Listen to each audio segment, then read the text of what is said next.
Hello, everybody, and welcome to Playing with History here on Dork Tales. This is a panel where we discuss history in your tabletop role-playing games. It's like, I don't know, graham crackers and marshmallows and, I guess, peanut butter and stuff. Anyway, it's a great thing to use in your games. History is incredibly important. It's incredibly flavorful. And today we're going to talk about it. I am going to be the moderator of this panel. My name's Kelly. I use he and him as my pronouns. This is my channel, Dork Tales. I am a historian by education. I have a Bachelor of Arts in Greek and Roman history. I have a Bachelor of Arts in American history, and I have a Master of Fine Arts, or a Master of Arts. I don't have a Master of Fine Arts. I have a Bachelor of Fine Arts in something else, but I have a Master of Arts in Public History with a focus on nuclear proliferation in the media, which is the most useful degree in the world, folks. Let me just put it. Actually, it's getting more useful by the day, unfortunately. We have an opening question that we're all going to answer, and that is, what is your favorite fact?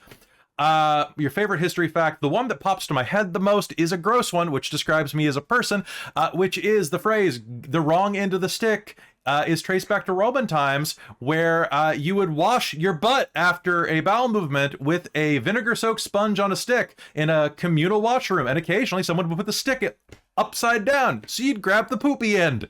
And that's getting the wrong side of the stick. That is an idiom that has survived for more than 2,000 years. Congratulations.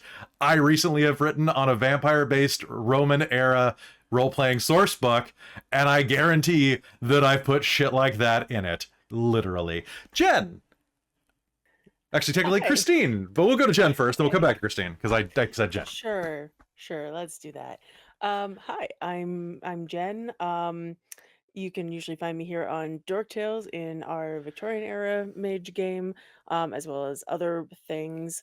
Um, or you can find me, because I get to do this now, on my new baby little podcast, which is Paradox, a Mage the Ascension podcast. So very excited. Our third episode just dropped on Friday, which is great. Yeah. And I have a bachelor's degree in Greek and Roman studies, as well as other things. Uh, and I am a research person and a librarian at heart, if not by trade. Um, and when we decided that this was going to be the first question and fun historical facts, all of the historical facts I know vacated my brain, all of them.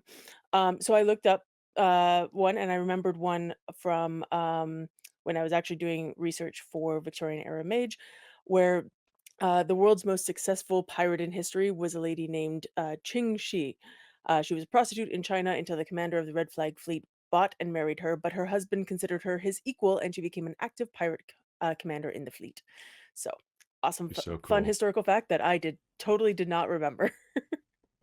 She's so badass. Also, who else is badass? It's Christine. If I could unmute myself, that would be great. But hello, I'm Christine. I Lady Liliana in the chat. I also do my own stream at Lady Liliana, where I stream Guild Wars 2 and other games. But otherwise, I have a bachelor's degree in history with a focus in British history during the long 18th century period, and a minor in anthropology. So very focused on social history and stuff like that. And yeah, my brain also went blank when asked about 5 minutes before the start to share favorite history fact. And I suppose not so much my favorite history fact, but the one I remember particularly from class was that one of the ways in which they obtained confessions in the 1700s was something called peine forte et dure, which means putting a big board on you and laying rocks on until you confess, or you get squashed. One or the other. Who do you remember? Who's the name of that guy who just kept saying, "Oh wait," in the most hardcore maneuver until they squashed him to death? Like, there was one dude who actually, he didn't survive it, but he brought his A game for big dick energy to that and just managed to just, Ooh. he was like an old dude who they accused of witchcraft. And he just, I think, let me just quickly. I think if you Google history Giles more, Corey. Giles Corey, I forget what you did or why Between you the were there. 17th and 19th of September 1692, during the Salem witch trials, he refused to enter a plea. Which partially, the other part of this is that it's not just that it was used for confession; it's that you did not have a choice to not enter a plea. Apparently you did, and that was to be Giles Courtney. But you didn't have a choice because they would force you to. And also the fun part was that lawyers didn't really exist at that time and point. You were defending yourself, and it was basically you were presumed guilty until proven innocent. So yay! It really kind of puts the lie to the times far beyond were so much better and simpler. No, you did not want to have anything go wrong in that time period. Because if somebody stole from you, you had to hunt them down, find the evidence, and prosecute them yourself. All right. Speaking of people who will hunt you down, Ashley. It's me. I like that you karate chopped your mic. Hi, my name is Ashley Elizabeth. I am the Dungeon Master for Fae Finders. She, her pronouns. I'm an archaeologist by trade, so I have an almost complete bachelor's degree in archaeology. Gotta love it when the system screws you over for a couple more classes. But I'm an archaeologist with a focus in Greek and Roman art and art history, as well as I have a minor in humanities and a concentration in art and material culture, as well as, like I said, I'm an archaeologist. I work in the field. I work for indigenous communities and helping them sort of re-solidify their land claims. I have something for you, archaeologist, that just came in the mail. Oh, whoa! You can't do archaeology without a whip. Wait, hold on. I'll get the hat. Give me a second. I got the hat up there too. We can do this. So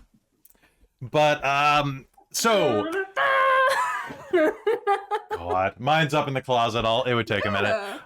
It's so funny. All of my archaeologist teachers hated Indiana Jones. Yeah. Well, of course. Have you heard the obviously the Tumblr thing that says that they should get I forget the actress name. It's the one who was in Star Wars recently as the little orange CG person. But basically it should be an anti-Indiana Jones who's his student who steals objects from the British and returns them to their indigenous cultures. Yeah. Like, that would be pretty great. So folks, drop any questions that you might have about history in the chat and why it's good for tabletop role-playing games. I think the first way that it is most obviously accessible and useful in games is if you're running a historical-based game. For example, on our channel, we run a Mage the Ascension game that is set in the Victorian era, but for most of you, you're here from Dungeons & Dragons, you're going to be set in like the medieval, classical, or pseudo-medieval, Dark Ages, whatever you want to call it, era. So when you're running history, what is the most important thing that you should keep in mind? Like, what are some of the best practices for running historical games? Is probably a good place for us to start up. Anybody have any suggestions there? I mean, I guess one thing I'd say is use history to your advantage and don't get bogged down by it. So, like, you're going to be running a historical game. Sure, you might reference some historical people, you might some historical events, or like spoilers for Victorian era Mage, I guess. Your players might burn down historical monuments, and suddenly you've changed the course of history in your game, but that's okay. So don't just you can use the stuff from history, but don't let it dictate everything you do. Fair. And as an addition to that, of like, if you really want something to happen at a specific thing, but you know what, it just wasn't built yet, it was like 5 years later, who cares?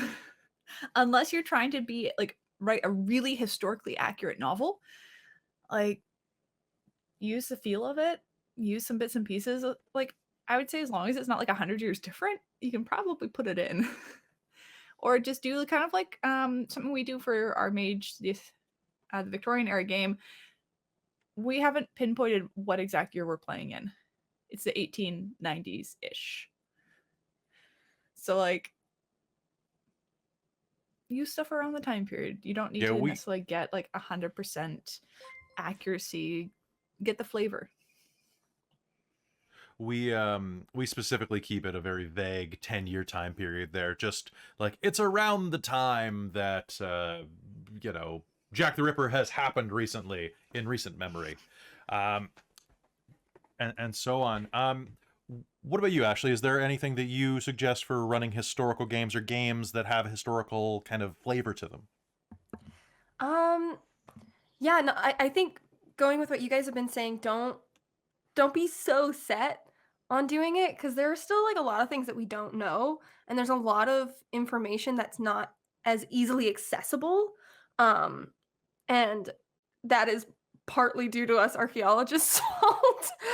And we write for each other and no one else, which is something we need to fix. But yeah, like not all the information's out there. It's not as easily accessible. Not everyone has access to peer-reviewed journals and like everything. So like if you're just trying to do your own internet deep dive, do the best you can, but don't expect to find every single detail. And be flexible. Like if you end up finding something and you want to include it, go for it. I do mostly antiquity, and I've been wanting to run like an ancient Greek like demigod game.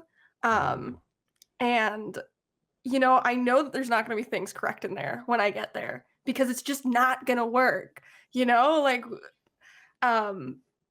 go with what makes you feel comfortable because I think if it was historically accurate, 3/4 of this panel would not be doing so would not have a fun time in the Yeah. setting. Not in very many locations. I think that that's a really good thing, is that when you are planning a game that involves history, be aware of who your players are, because if you are running, for example, a Call of Cthulhu game, Call of Cthulhu is a great game if you are a cis white dude playing the game. You know, not to get into politics here, but it's a history panel, so this is going to be very political. I can have a great time in a Call of Cthulhu game. I could be a gangster. I can be a cowboy. You know, I can do all sorts of things. If I were a person of color playing that game, I might have a much worse time, especially if I wanted to play somebody who looked like me. And there are a lot of times where you can hand wave that and be like, oh, well, we're in the non-racist part of the United States of the 1920s. And you're like, where is that? Unconquered Hawaii? Like what are we talking about here? But that and sexism is still incredibly rampant. And you got to remember, women only got the right to vote when? Like, I mean, like That's African like American. my era is it, study. is it 19 something or other? Only within the last 100 years, certain persons of After color, World War particularly Black One. Americans, only got the right to vote. And like the Civil Rights Act was in the 60s. Like, how many years before the Civil Rights Act were we on the moon? Hold on. So I always Canada miss got it in 1918. The UK Okay. got it in 1928. So We're on the the moon in U.S. 69. the U.S. Civil Rights Act was 5 years before we landed on the moon. 1920 in the US. No, 1920. I All was right. right. Okay. So, I knew it like, was right just around the end of then. be aware of this. Now, also be aware that you're going to be able to surprise your players with a lot of things. Like, if you're going back to certain parts of antiquity, going back that far, women do have more rights in certain places. Like, if you're going back to, like, Athens or Sparta, yeah, I mean, Spartan women had a lot of rights compared to basically anybody the Spartans subjugated. But it wasn't great. They had, like, killer bods and tans, but, you know, that's what they were basically about. But do keep that in mind as you're going back, and make sure your players are down for that, because you're either going to have to do a lot of hand waving, or there's going to have to be a certain level of, you know, implied bad stuff, which in our Victorian game, y'all make me lean into. They make me turn up the misogyny dial constantly, and until I'm the one that's Punch uncomfortable, which misogynists. is great. I'm like, this is on a stream, guys. Wanna But at punch the 'em. same point, like, we're generally leaning into the misogyny when it's the enemy character who's doing it. You don't lean into it when it's the characters that are supposed to be on our side or at least pretending to be on our side. Yes. Because then they're very respectful of us, and like they tout their awareness of like women are people type thing. Yeah. And so Now we know they're the you're good guys. giving us a Mhm. straw man essentially Light on to fire. get all of our aggressions out on for the misogyny we face daily. And we can immediately go, Which- right, we hate this dude. Let's kick his ass. Yeah, it's a really great way to be like, hey, there's the evil dude. So I'm going to go ahead and make a deeply political statement that nobody should argue with, but some people on the internet would argue with these days, just to clear the chat right now. If you're running a historical game, don't play Nazis. Punch them, don't play them. Yeah. Yeah, someone from Polish descent, I approve that. You know, You approve with punching Nazis. I That shouldn't be a approve. controversial statement. It shouldn't be. It's wild. It's wild that this is still like a thing. And like I sit here and I'm like, uh-huh. Yeah. Uh, That's it is absolutely wild. I actually have a question for everybody. So with your knowledge of history, if you were playing an era of history, it can be any era, what would be something you think would surprise players that you kind of showed up with? And this could be like any type of social norm. It could be the fact that ancient Greece had steam-powered toys. They didn't get Hi. very far, but they had like little steam-powered birds that would like dance around, and they're like, yeah, this is fun, but it is not useful. I don't know why they're Russian, but they are. My absolute favorite thing, because if I ended up back in ancient Greece, I would be in a hetaira, which is a prostitute, because hetaira didn't have to have sex. They could show up to an symposium and just like do a little dance or like do a little bit of singing. They get paid. It's the like one and only job in Athens as a woman that you can have and get paid for and like make your own living. And all I'd have to do is show up to a bunch of drunk men. Maybe I keep a little knife in my pocket. Do a little dance, then I can walk away. Like, I don't think people realize that, like, the only job women could have to pay them for themselves was to be a little dancer. And, like, you didn't have to have sex to be Couldn't you? You could hetaira. also be a public mourner, couldn't you? Oh, yeah, you could. Yeah. I Because don't that's wanna one of do my that, favorite. though. Oh my god, I would love to do that because you don't have to give a shit. Those people are like paying you drachma. They're just like drachma. You're like, oh, he was the best man. You have to scratch yourself and pull your hair out, though. I don't want to pull my hair out. Well, but a lot of them probably wore wigs and things like that would have fake hair, right? They get a weave in and they just pull the weave out. Oh, Yeah, it you just keep pulling the hurts. horsehair part out of it out. Also, okay, one thing you need to remember if you're doing history, people were always, if you look around, people were as dumb and as smart as they are today back then, period. We have not changed at all in at least 4,000 years. My absolute favorite artifact that I've ever found, and it was the first one I ever found too, was this blade core that someone messed up on and they just yucked it. And it's just like it's showing that like, yeah, no, we still don't always got it. What about anybody else? Does anybody else have any favorite little like historical tidbits that would surprise players? Or just the regular person on the street? I'm not really sure because I feel like a lot of stuff from like the period I look at is fairly well known, but I think people don't necessarily like really get some of the restrictions. Like they may have read Pride and Prejudice or something, and they kind of have What an about idea of like social norms. Christine? But There's one that we talk about a lot off camera that I know you really like, and that's bathing and cleanliness in the medieval era. Like we've talked about that a lot. What about that would, because like the average person would say that like, oh well, regular people didn't bathe. So- Okay, here we go. okay. Got her. Okay, cleanliness and lifespan. You have to remember when looking at average lifespans. People died at 20, right? No. Lots of people died very, very young. Lots of children died very, very young. But the average lifespan was not 20 to 30. If you got into adulthood, there was a high likelihood you would live to old age, like what we would consider old age, like into your Like 60s, like 80s. 30. Yeah, like Socrates was how old when we Like killed him? 30 was not the average age of death.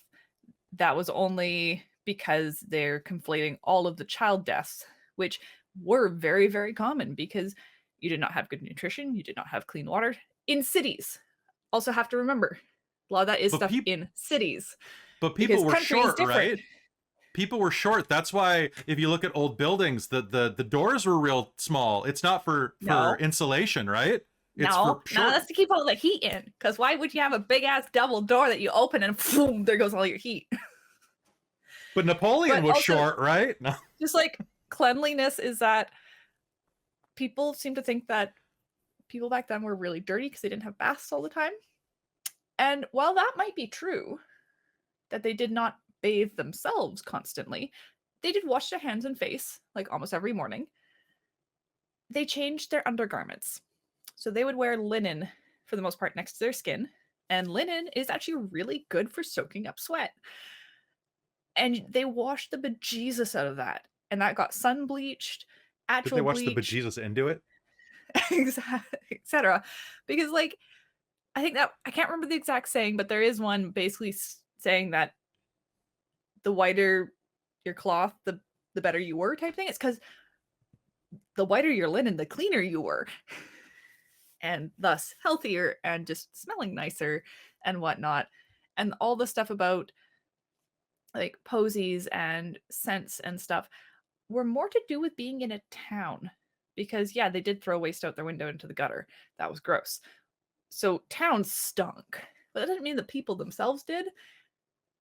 Unless, of course, they were lazy. Like, you do get people who just stank, like you do nowadays, who just don't wear deodorant or have an issue that causes it not to work or something. Like, all Hmm. that exists. Like, they didn't have black, rotten teeth.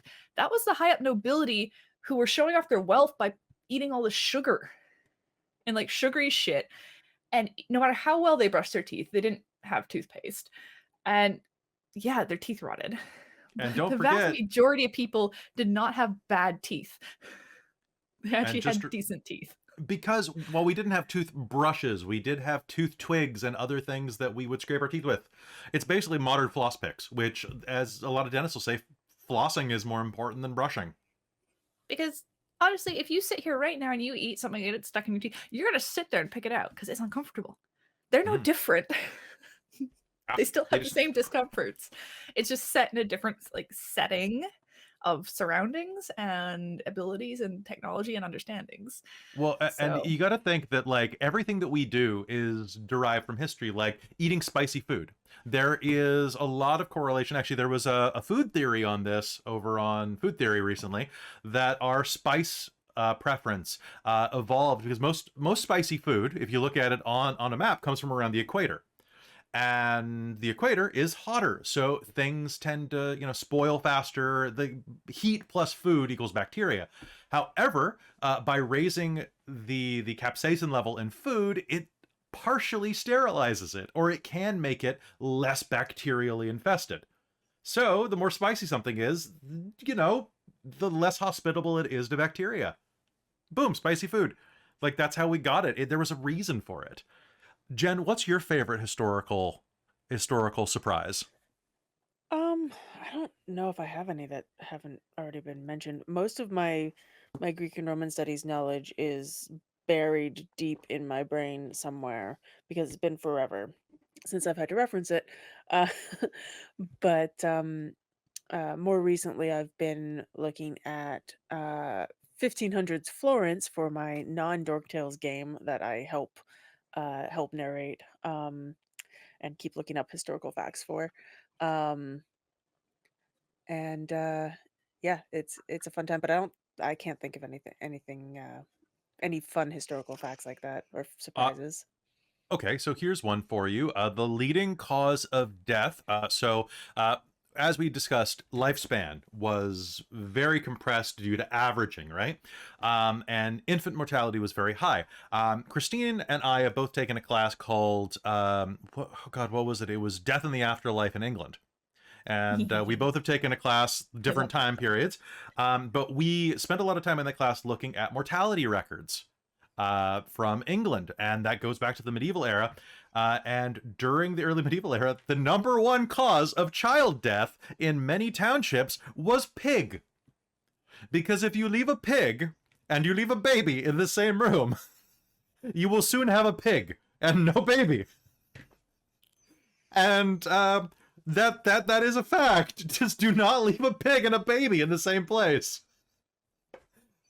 There we go. The funniest thing I've ever heard. I didn't even know that one. So good. Oh yeah. The other thing, I got this one from one of our patrons, Ink Goblin. So I ran a one-shot of Victorian era mage. This is one of my favorite facts, and it begins with all of the mages going out to this farmer's field in England. And because the farmer's like, there's some weird stuff going on around here, but I guess in Britain, there's some weird stuff going on around here, right?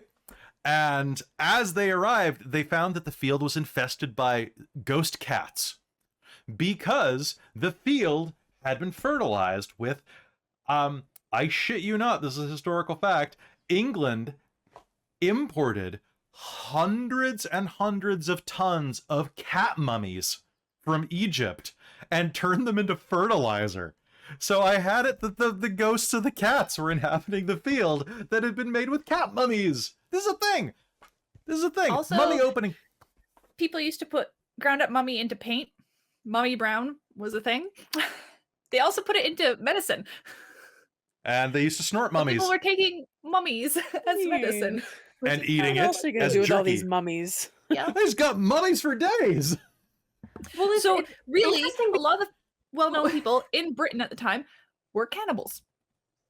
and it's interesting because the process in which mummies go through to be mummified, like you're not just getting like human remains, you're getting like resin, you're getting like I can't remember it's basically salt, a natron, something like that.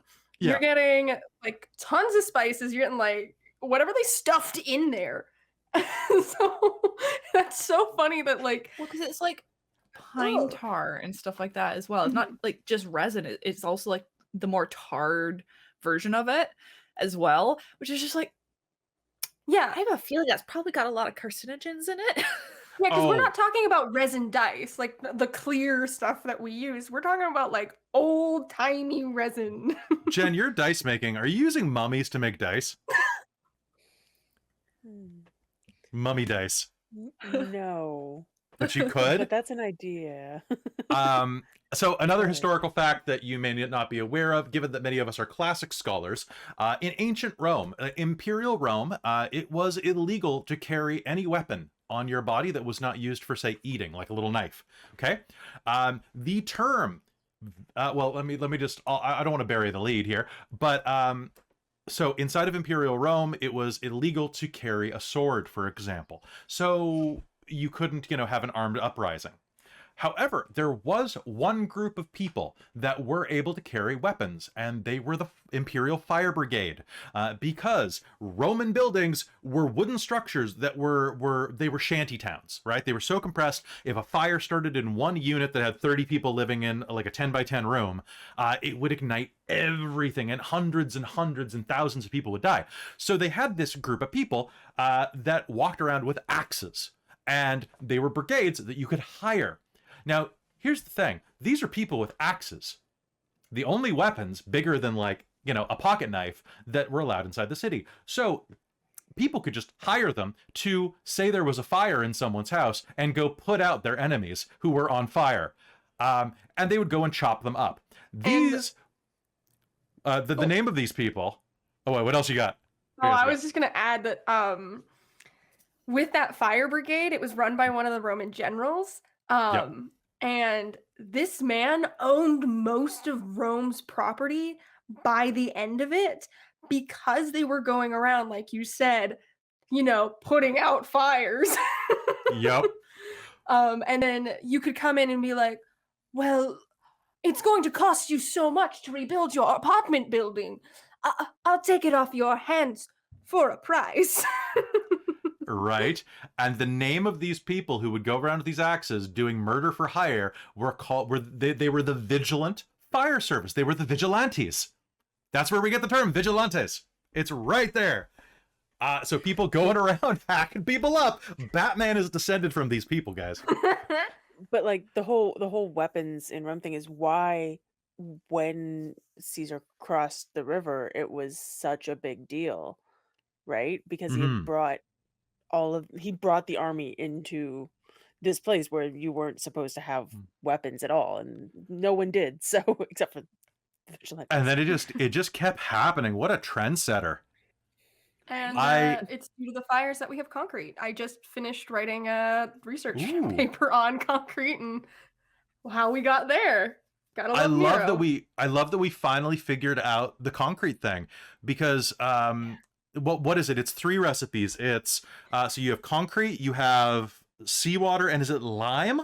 So it's volcanic ash, you have limestone, Mhm. and you have seawater. And the seawater, when combining it, so what it does, it creates a pozzolanic reaction. So that's like as it's combining, it's restructuring Yeah. into a stronger material. And over time, if it continues to interact with seawater, like if we see like ports and stuff, Mhm. the volcanic ash is slowly deteriorating and being rebuilt with an even stronger material. It's like So it's like self-healing concrete, yeah, basically. It's Wolverine concrete. yeah. That is because it's rebuilding with aluminum too, so it is rebuilding with a type of metal, which is Holy shit, interesting. I didn't even realize I That's was that clever. That's great. wild. It's like aluminum, something with a T. It was like altoleran or something like that. Oh man, it's so cool. Like there's so many historical things. Another thing that I would really suggest you look at if you're designing, for example, a D&D culture, and you really want to do not culturally appropriate. First, I want to say that before I say this. But Christine, you were talking about how in pre-industrial Europe, people in towns would just dump their waste out of their windows and things like that because it was right there. We had alleys, we had all that. If you look at those little boxes off the side of towers in England and Europe, that's where kings shat a lot of the time, and just down the side of the building. That was where their latrine was. But if you go to pre-colonial America, particularly Central America, you are going to find massive cities that had things like running water, pressurized pipes, and sanitation unheard of. It had the Europeans not landed and brought a host of genocidal viruses with them and some, recreational genocide, that who knows what would have happened here. So look into these cultures. You might find some great stuff to incorporate. Just don't appropriate. That's my, I'm not going to go further into that, but just, don't equate. Don't appropriate. Yeah. It says itself. It's just perfect. Yeah. Does anybody have any questions in the chat about history and using it in games? Like, what do y'all think? Because like, there's so many different ways to do it. I'll ask you guys a question. So I run a crap ton of Dungeons and Dragons games and fantasy games, and I am always terrified that I'm going to get something wrong. And recently, I've gotten into a bit of a flame war on YouTube with a couple of people about like the mechanics of a winch and whether or not it needs to be cranked, or if in fact there are like, what am I thinking of? Automatic winches, like counterweight winches that have existed for 3,000 years. Because I'm right and you're wrong, because I have a history degree. YouTube. But, sorry, I'm just getting salty. But what do I do? Like, if I'm afraid of making mistakes, what would you suggest? You don't have to be accurate. Yeah. Like if you're really trying to be accurate, absolutely go for it, put in the research. But like if you've pre-established something in your game that your players are actively using, and it turns out to be inaccurate, honestly, just keep going with it. Like, I don't think it matters too much as long like if you've gotten something about a culture and a people that's inaccurate, maybe you want to take the time to say like, hey, actually, I got this wrong. We're gonna, redo this. But like, if it's about a crank, I don't know how. Like, if you like it that way, you like it that way. I know the crank's a bad example because it is in an era where they literally have a gnome that made walkie-talkies. So it's like, you're really fighting me on a winch? Really? The thing Like, the thing I never get are people who go just completely head down in the sand. This is how history was, so this is how it has to be. When you're in a world with magic, like, come on, you don't think there could be some changes?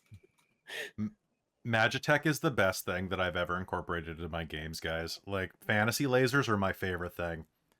It's a laser I because of mean, magic crystals. I don't know. personally, I would say like if you want to base your game on a certain like period of time and you worry about getting stuff wrong, instead of directly basing it, just grab some flavor from it. Look up that time period. Look for stuff like, okay, how did they clean themselves? What was food like? What was medicine like? Like, what entertainment did they have? And those sort of things. And just pull little bits in to just kind of flavor your scene.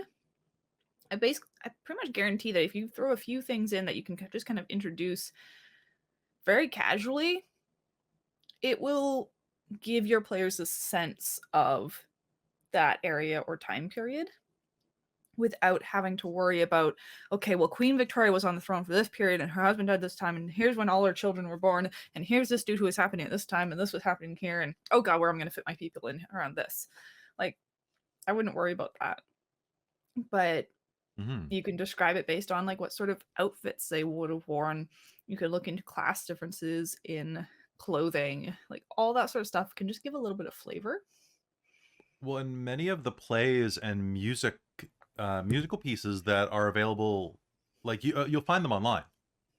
Like, if you're running, hell, you can go and pull like copies of the Lysistrata from, ancient Greece. You can pull up like Aristophanes, and you can pull up all of these plays that have survived and use them. Also, they're bangers. Like, they're the Lysistrata is one of the funniest things that you will ever read, and should be made into a modern comedy, like a modern political comedy.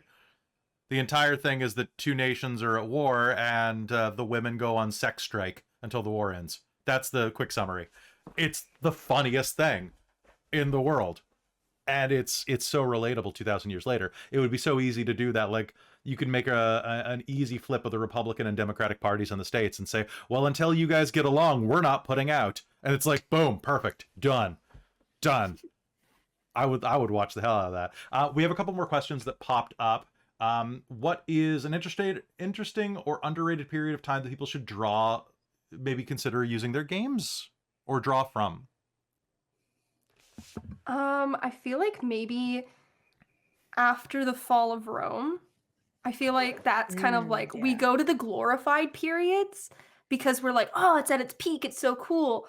But honestly, some of my favorite stuff to read is all these barbarian groups coming into Rome and just demolishing them. Like the Vandals, as a kid that went to Catholic school, it's so enjoyable to read about how Rome just got obliterated by these angry Germans who conquered the entire like Mediterranean eastern seaboard and then went in, and the Pope was like, just don't hurt us, just go. Just it's okay. Just don't hurt us. It's fine. Well, and then you've got the Eastern Empire as well, where it's just like they're just chilling. They're just like, not my problem. Mhm. Right? I'd say that's one that doesn't get focused on very often when you're thinking about, say, 1700s, 18th century type period, or even before, like Russia. Sat in Nobody that ever period. thinks about Russia. Like pre-socialism, pre-Soviet. So, like, Look at when their are you setting, talking? Like during the Empire? You could look at that, or you could even look earlier. So pre a lot of stuff, honestly. Like where it was a lot of like kind of barons and like warring little nation states type things. That, like, if you look back into Russian history, like it's actually really interesting. And it's Yeah, really kind of and neat. And they've got a lot of really rich mythology, which oh yeah, would be great to pull into. Like, I really enjoy the story of the Tsar and the Firebird, which an author I enjoy rewrote into one of her books, and it was just really, really good. And like, it's a great place to set a kind of story where you're looking at a lot of little cities or towns that are kind of butting up against each other, lots of little princes and types of things for that sort Yeah. of medieval type feel game. Yeah, there's an area that as an aside, I'm also in the Society for Creative Anachronism, which is fun, and we do pre-1600 stuff. Um, but there's a few people in our group that look at like 800s, 900s to 1200s Kievan Rus, which is that kind I was of gonna old say Slavic. Kievan Rus and Red Ruthenia. Mm. Like all of that Yeah. era is like I did a bunch of research for a vampire game once that was set there. It's so interesting. Yes, that's definitely what I was talking about, like the Kievan Rus until kind of the monarchy empire. Like the Like that development whole of period. Poland and all of Yeah. those like different states that started evolving. Oh, so Mhm. good. If y'all are interested in particularly like historical games, the Chronicles of Darkness, like World of Darkness 2.0, is really good for that because they have a couple of books called the Dark Eras, and that much history. And the thing is that each one of these, oh, listen to the spine crack. It's so heavy. These books are available online on Drive Thru RPG pretty quick, but this has each one of these big points right here. 1, 2, 3, 4, 5, 6, 7. I think this one has about 20 different eras. Like everything from like the Cold War to like New York in the 70s. Which is a good time for New York. That's when all the serial killing was happening, and that's when all of like the subway riots and the warrior stuff. That's 70s. It's got like Renaissance France, Changeling the Lost. It's got Hunter the Vigil, Shinsengumi Japan edition. It's so good, guys, and I didn't write for it, but it's real good, and I've ran a couple of them on the channel. You can find the pirate era one and the golden age of sci-fi and Hollywood games over on our YouTube. And that's a great one because Tasha turned herself into an 80-year-old Jewish woman, and it's just like so amazing to just like she's so wrinkly. She's so wrinkly. I loved it. Oh, thank you so much for the donation. So here is going to be a rough question, probably. Jen, actually, you remembered your favorite historical fact. I did finally remember my favorite historical fact. So in okay, I can't remember the exact time period, but basically there was a doctor. It's right as they were determining that bacteria caused germs or the germs caused sickness and all of this stuff. And so it was right before um they started doing antibacterial like soaps and disinfecting things. And there was this doctor, I believe his name is Joseph Lister or something like that. But I read a book, and at the beginning of it, it talks about this surgery. He didn't do it, but the book is about him, which is why I mentioned him. Um, but there's this surgery that had a 300% death rate on one person because the the doctor um made it was an amputation, and so the doctor did the amputation. He had to do it fast because otherwise the patient would bleed out.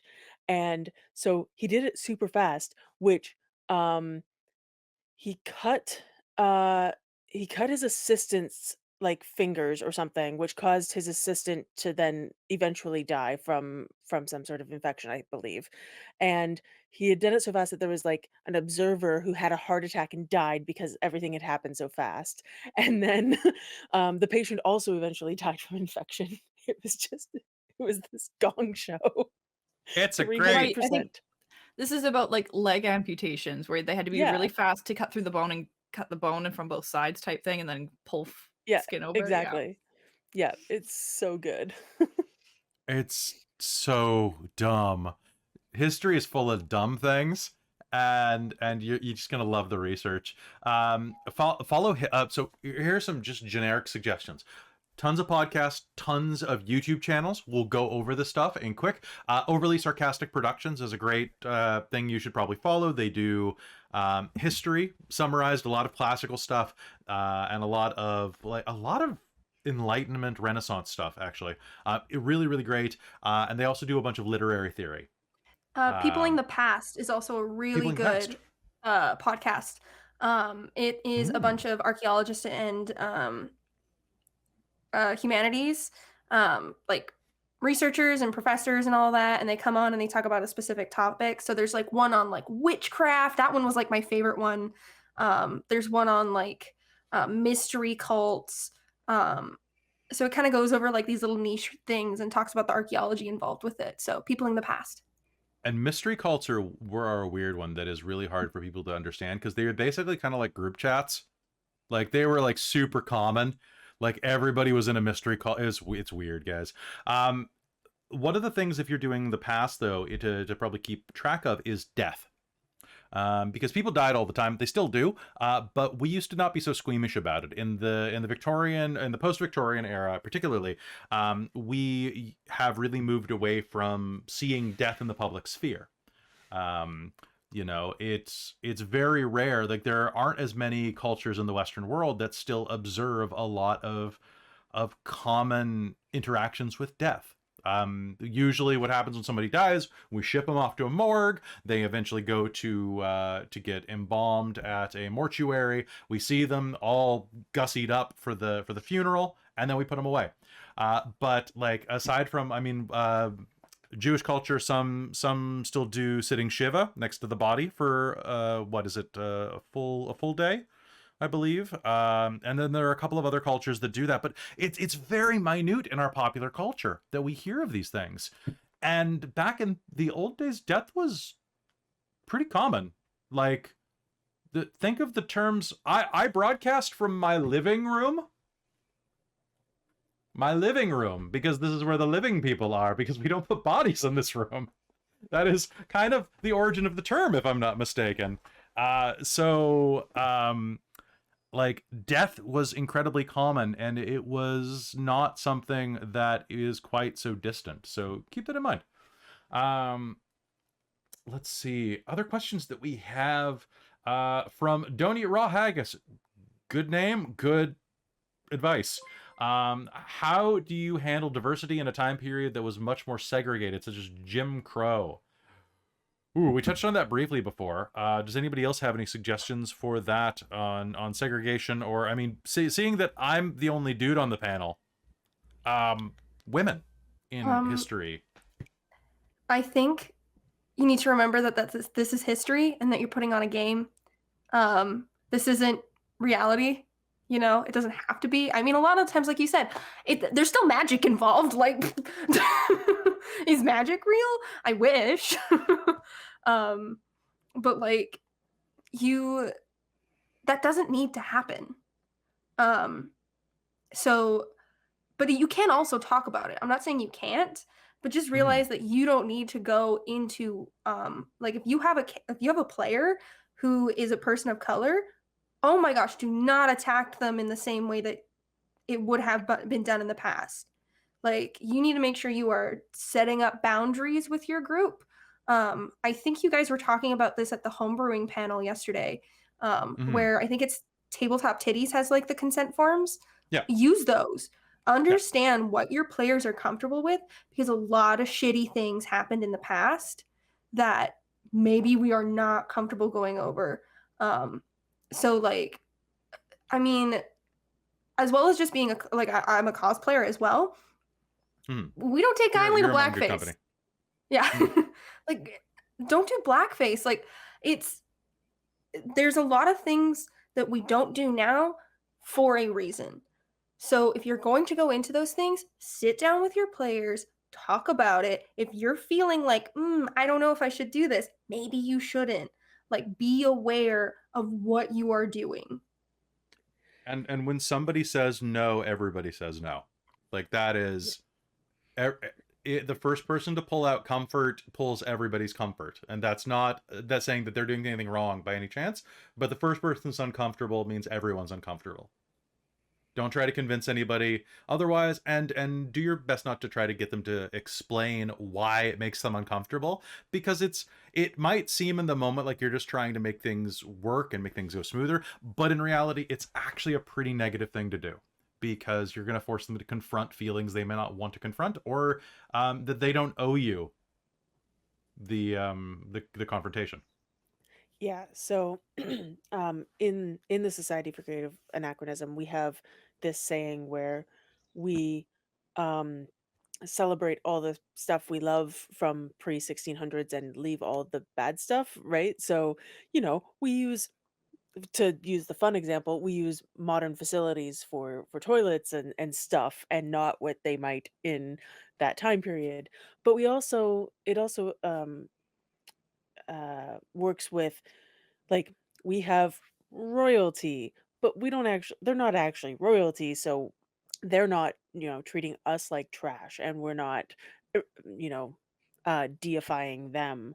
Um, or as much as um we say, you know, we welcome all cultures and whatnot, and few people take us up on that, mostly because there's a lot of white cis people in the SCA, and so we tend to migrate towards the cultures that we feel we're able to represent properly and Mm. not appropriate things.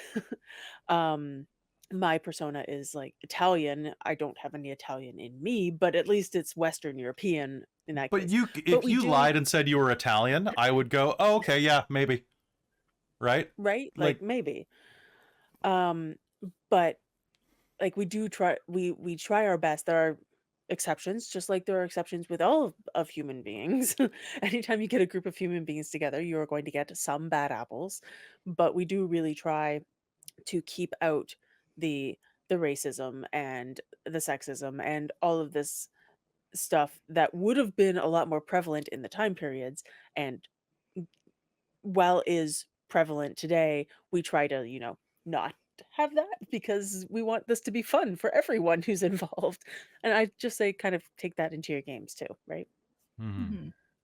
Yeah, and I would say for this sort of thing, like in the question in particular, like have that conversation with your players and find out what level they're comfortable with, but also maybe just plan together to figure out how it's going to work best to at least maybe give that flavor that was happening. But maybe it's a thing of, like with our Victorian era game, that it's mainly with the villain Mhm. who is over the top. And maybe decide that you're not going to use common slurs from the time period or something. Like, if nobody wants to actually hear that and it's just going to make people kind of uncomfortable, why are you playing? Um, but if you just want to kind of have the time period that you're looking at, but it happens to be also got all this really crappy stuff in it, maybe have it be the villain and then you guys can be fighting against it. That sort of thing. But just potentially also just don't go gratuitous. Like, Yeah. I just say overall, plan with your players. Sit down and say, Mm. okay, here's the setting I'm wanting to do. However, there's all this X, Y, and Z that's wrong with it. That's awful by today's standards. So, how are we going to handle that? And try and just be as open as possible and open to hearing no. That your players would actually really rather we didn't do that time setting or something. And then try And and figure to out somewhere similar. and to build off of this, understand how you're representing things. Like, you need to be mindful of how you are representing queer folk, people of color, women, and even just things within the time. I know I mentioned this pre-panel that I wanted to talk about this, but like, Mhm. be aware of how you're representing just everything. For like me as an archaeologist, I really am trying to represent in my games what archaeology is like today, because we have not done that well in the past, and now we have things like conspiracy theories and ignorance of culture and ignorance of Rome didn't how exist. Have you heard of you've heard that TikTok, right? I don't have TikTok. No, but there's a big TikTok trend right now saying that Mhm. ancient Rome didn't exist and it was a fabrication of the Enlightenment. Oh, wonderful. Yeah. Okay. Sorry for bringing that into your life. Oh, I'm so glad this is now in me. But like, we're not looting. Archaeologists don't loot. If you want to talk about that in your Antiquarians games, did. and yes, antiquarians. Antiquarians did, but they were antiquitarians. They're not archaeologists or anthropologists. No, That's so different. if you're gonna talk about archaeology, please try to say they're like antiquarianisms or antiquarian. I can't say the word. It's too complicated. Antiquitarians. Antiquitarians. Those are the people that went and took things and brought them back to their houses. Like I went to House van Gijn in the Netherlands this past summer, and it's this dude who donated his house. So many stolen things in there. I was walking around like, okay, sure, yeah, that's. It's legal to take them back, you know. Well, because at a certain time period, it was fashionable, and if you did not have a piece of something in your curio cabinet, Mhm. you were basically a social outcast because you had nothing interesting to talk about.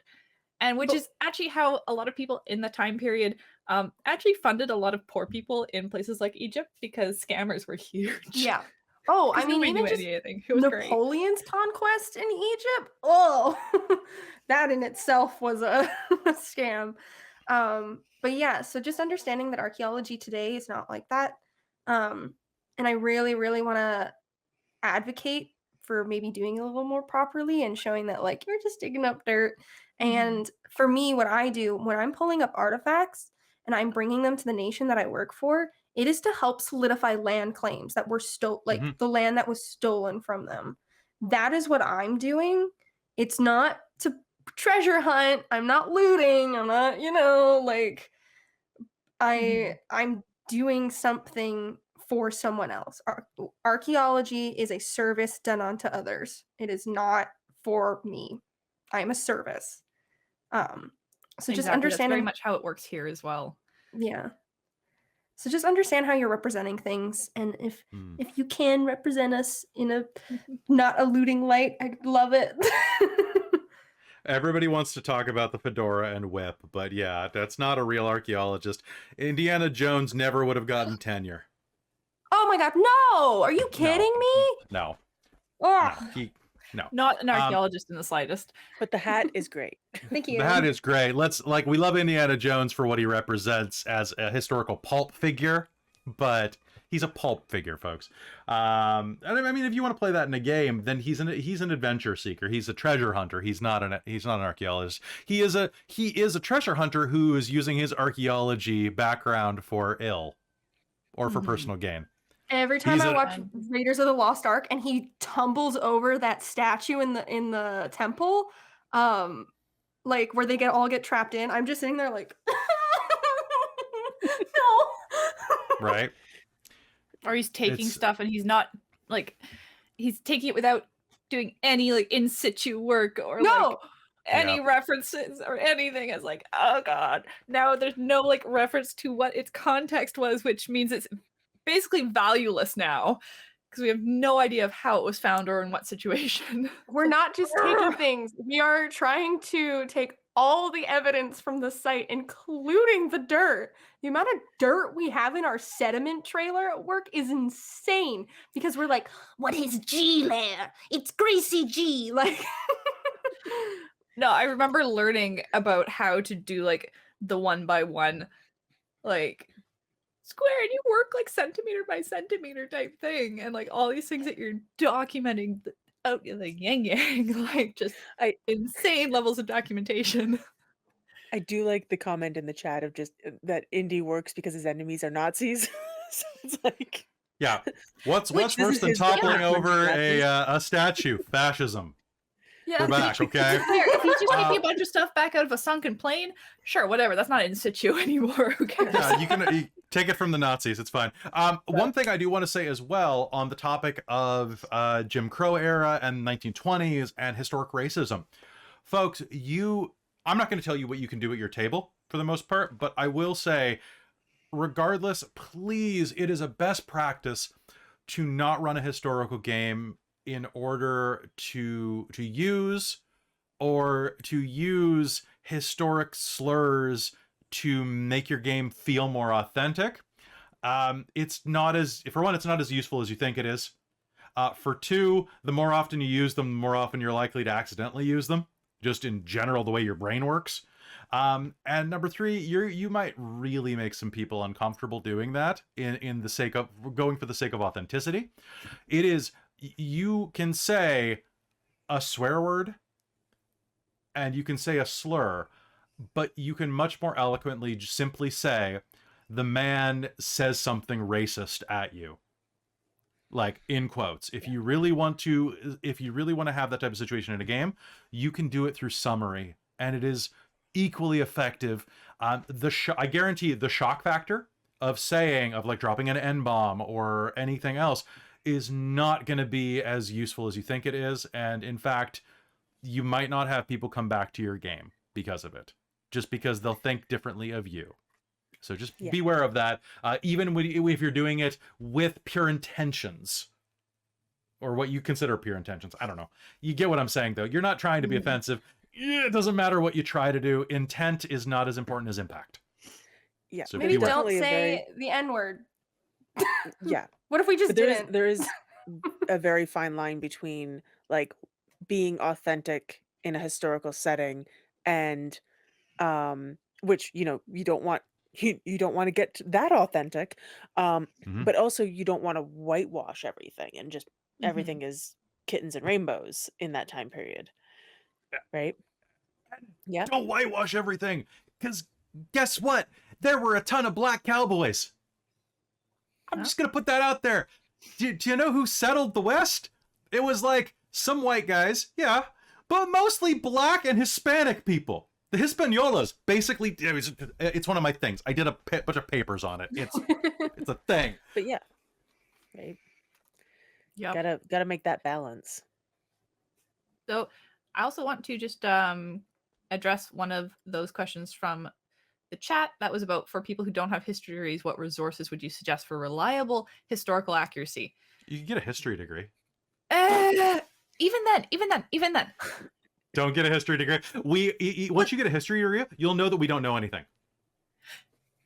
Even then, I cannot give you a resource that I would consider 100% accurate or reliable, because you know what?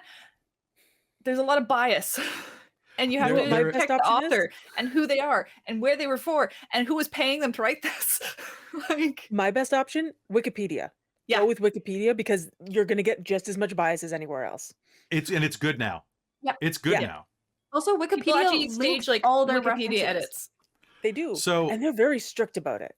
Oh yeah, they're really, really strict. The thing is that once you go into master's level history, you will be forced to take a class called historiography, which what Christine was just talking about. It is an entire class on theories and modalities of history, as well as the culture of historians and the way they present their history through schools and thought.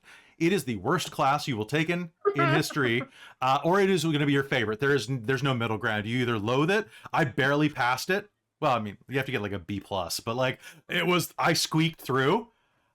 It's awful. You don't want it. So just go enjoy your history. Well, what, you don't want to talk about processual or processualism? I don't want to talk about Marx anymore. No, you don't want to talk about Marx? What you don't? But like, for instance, on this point, like, I will say, like, Coldrake, Encyclopedia Britannica,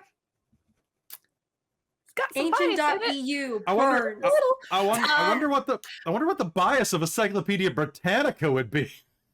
Kind of like the Empire Britannia, right? There's definitely bias in that. It's not 100% accurate. I know it's always been presented as an accurate retelling of facts. It's not. It's an okay place to start, but something like Wikipedia is great for just like figuring out a flavor or some ideas or stuff that existed at the time period, because most of it is fairly accurate for running a game. But for instance, something I would like to explain is something that has become basically a historical fact that is not true, and it came out of history papers and stuff like that. The whole treating hysteria through vibrators. But come on, that's a good one. That's a great Doctors one. were not rubbing off women to deal with hysteria. Not all doctors. There were It some. wasn't happening. That's true. Like, they were not using vibrators to treat female hysteria through orgasm. They didn't really believe in female orgasm to begin with. This is literally a quote. You just that God. somebody brought. So somebody wrote a paper. I've forgotten who it was exactly, but I did look into this after hearing this. I am This person Cummings. wrote a paper on it. Okay. And they speculated that this could be a topic for further research, that this may have been a thing. And you guess what happened? Everybody quoted that paper as fact from there on out, even though this person specifically said in the paper quoted, this is a curiosity, this may have been a reason for this, but we'd have to look into it further because we have no proof. And everybody then quoted them as vibrators were used to deal with female hysteria.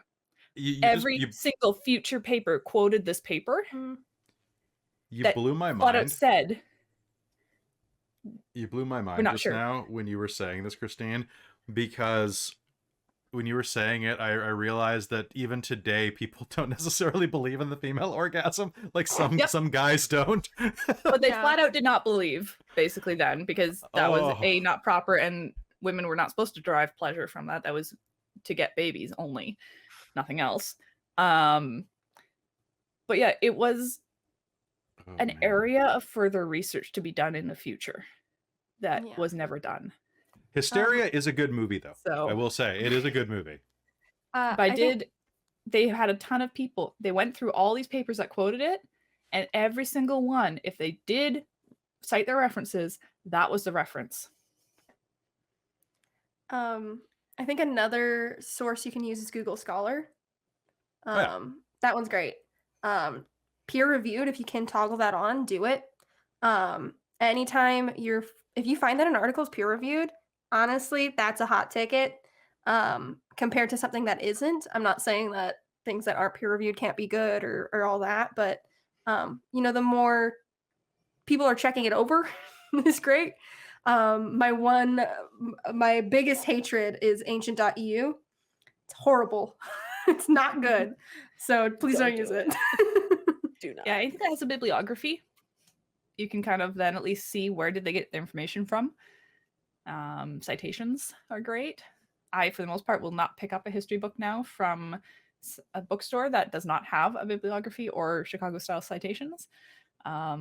Chicago's better. You can fit so many jokes in the sources.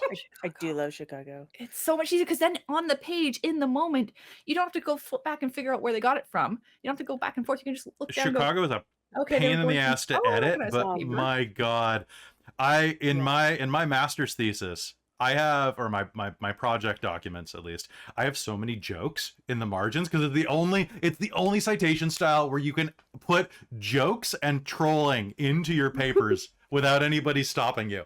It's so good. So folks, we got about 2 more minutes before we have to do our outro. Jen, you have a comment that you want to drop. Yeah, so I have to address this because I am literally in my master's program for information management and just did a class on the organization of information and Wikidata and Wikimedia Commons and all of this. Wikipedia has changed since the early 2000s. They are so much stricter about their citing their sources and about who's changing things. I have put Dork Tales on the Wikipedia page for actual plays. The only reason it's still up there is because I had an actual cited source from Onyx Path saying that we're an actual play, and that's the only reason it's still up there. I'm still waiting for them to probably take it down because so if you write articles, publish an article about Dork Tales so we can get extra citations. Yeah, you need you might reach a page where in the moment it has been changed to something because you just happen across it at that point, but somebody is going in and fixing these things and taking stuff down that isn't cited properly and all of this. It is so much better, and it has been such an urban legend since the early 2000s when teachers were like, don't use Wikipedia, it's people can change anything on there and you're just gonna, and yeah, that was true then, but it's changed, and that idea has still continued. So I Mhm. just Wikipedia is good. Um, it's not what you maybe want for scholarly papers. Mhm. You want those peer-reviewed articles. You want other scholarly things like that. But it is such a good place to start any research whatsoever. Um, Even if you're then going to the scholarly stuff, use Wikipedia to find the different terminology pieces you might need Looking for, for for finding those topics. papers because people call things different things. um, or you go to the references and get those items from there to look into further. Or if you're running a game, you can find out basic historical facts about events that happen or small flavor bits. Go down rabbit holes. I was literally down a rabbit hole last night looking into 1517 Florence, Italy for my game. uh, ADHD. like ADHD. Yay! We got 80 of them, we got it folks. in. Oh, But this is an ADHD stream. I just had to do that If it because wasn't it makes me obvious. mad when people are like, Wikipedia is awful. It's not anymore. You're No. It's 20 not years out anymore. of date. It used to be. Also, Yes. I would like to remind you that like even 10 years ago, I used to go on Wikipedia rabbit holes while I was at work because it was one of the few sites that was able to be accessed from my work computer. And even just the writing style has completely changed since then. There would be articles about like I think I was looking up like comic characters or anime characters or something like that back then, and like some of it was illegible because it was being written by just random people. Now there's like consistent citing, consistent sourcing, consistent writing, and tense use. It's so good now. And as Ashley mentioned earlier, just check the citations. Like they're right there, guys, and they're double checked, triple checked. It's more peer reviewed than a lot of papers you're gonna find. I found a book in the bookstore about Thebes, and like whenever it was in like the history area, and I'm always like, yeah, I don't know about a bookstore. Um, but I looked at the back; it's like 9 pages of bibliography, and I was like, oh, this is wonderful. I always love when I find those. I'm like, yes, I can kind of trust this one just a little bit. They have some sources. But having been in a degree program and having chatted with my profs and hung out with them and heard about their struggles with like being peer reviewers and how often they find like other peer reviewers did not actually review the tables and the data sets, and they're kind of going, they're saying stuff in here that isn't reflected in their data set, and they're questioning like, where did you get these numbers from? And then they get shit all from them too, or they get dropped as a peer reviewer. I'm like, yeah, so like the academic world of online journals is also like kind of sketch. Yep. Yeah. Well, folks, I hope you had as much fun talking about history as I did. We need to get out of here in a minute and make way for a panel and a half on feminism at the table, which I'm going to sit out and watch because while I'm a feminist, that's not my place at the table right there. I want to hear y'all talk about why it's important to have feminism at the table. And I think that's going to be a fantastic panel. So thank you so much for tuning in, and thank you so much for you three being on this panel. I hope you had fun talking about history and just kind of like geeking out. Yes. History is great. Always. Go look at stuff. Let's go in reverse order. Say where I can find you. Where you. Yeah, I guess that's it. Say who you are, where you been, and we'll head out. We'll start with Jen this time, and we'll work in a circle. You started with me last time, so if we were going Okay. reverse, then All right, I'll start with Ashley, and then we'll work in a zigzag. Hi, my name is Ashley Elizabeth. I am the Dungeon Master for Feyfinders. That's FEYFINDRS. You can find us on all platforms for podcasts, as well as we have a YouTube, Twitter, and Instagram. Currently, we got games running called Cosmos, which is a fantasy space adventure, which I run. We also have Amnesia, which is a campaign where players are learning everything about their characters, including their character sheets. So if you think that's fun, come check us out. Yeah. Perfect. Up to Christine. Hello, I've been Christine. I will continue to be Christine, but you can also find me as Lady Liliana on Twitch, TikTok, Twitter, etc. I do my own streaming on mostly Sunday mornings, which I don't think is going to happen this weekend, where I stream video games. So you can always come join me, or you can find me on Dork Tales in way too many games. No, not enough games. Never enough games. Down again to Jen. Hey, I'm Jen. I've been Jen. I will forever be Jen. Uh, and you can find me as Achille Daniels in the chat on Twitch. I don't stream really these days, but maybe in the future if I ever have free time. But TikTok, Instagram, stuff like that, Achille Daniels. You can also find me here on Dork Tales in Victorian Era Mage, or if you join our Patreon, I run the Technocracy Zero Sum game once a month, which is coming up real quick here, and I better start planning for that.